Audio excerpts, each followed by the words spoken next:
Hello, this is Dr. Newt.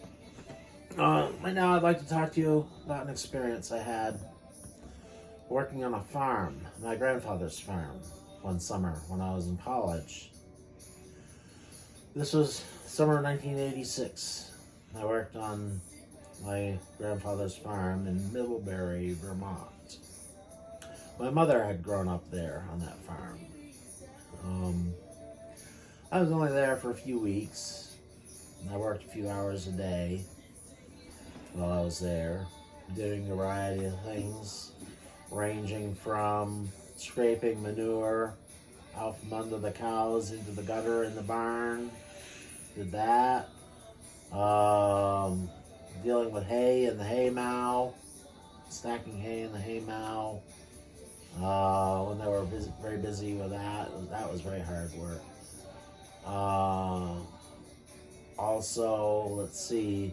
Oh, there was a field down the road where my grandfather kept his heifers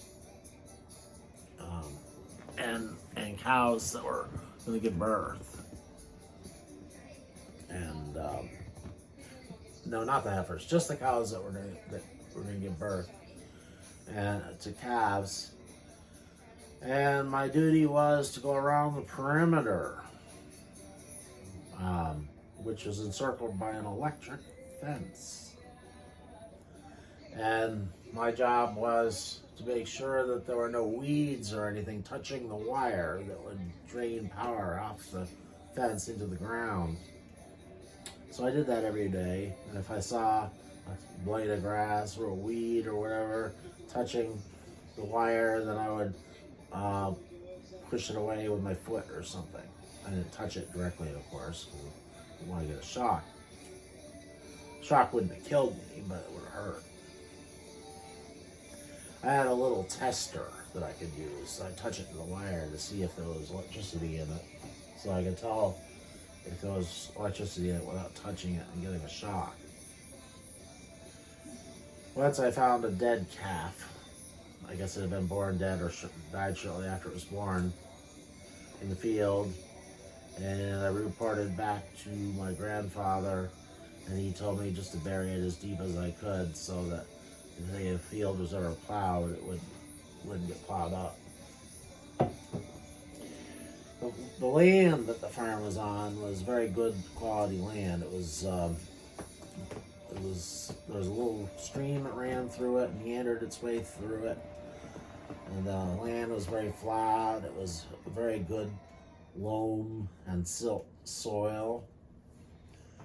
And the corn crop did very well on that land. Corn was grown to feed to the cows, chopped up into silage and fed to the cows. The cows were also fed hay and grain. Yeah, it was very interesting. Some people are out of touch with where food comes from.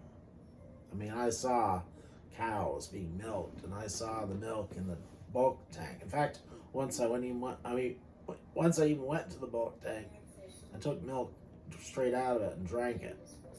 I didn't get sick, fortunately. Sometimes people have been known to get sick from drinking raw milk. Some people swear by raw milk. They'll say there's nothing wrong with it.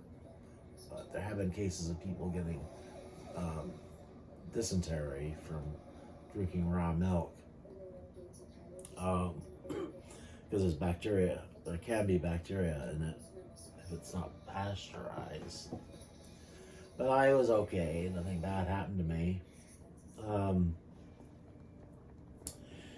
But my mother told me once that there was a child who was a student at the school in Sheffield who was shown a potato. And apparently, the child did not know what it was.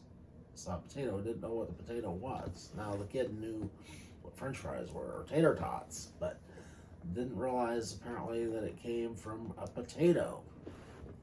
Yes, and probably a lot of people who live in cities in this country are very unaware of the food chain and where food comes from. Ask the average person in Manhattan, let's say, or Queens or Brooklyn, where does this steak come from? What would they think? They probably wouldn't know totally where it comes from. Or where does the grain come from to make this bread? I think people need to know these things and be familiar with these things. People should know how to plant a potato and grow a potato plant. Yes, if you take a potato and put it in the ground, it will grow into a new potato plant and produce multiple potatoes. The the potato plant that forms is a clone of the original plant that produced the original potato. So anyway, this is Dr. Nuke signing off.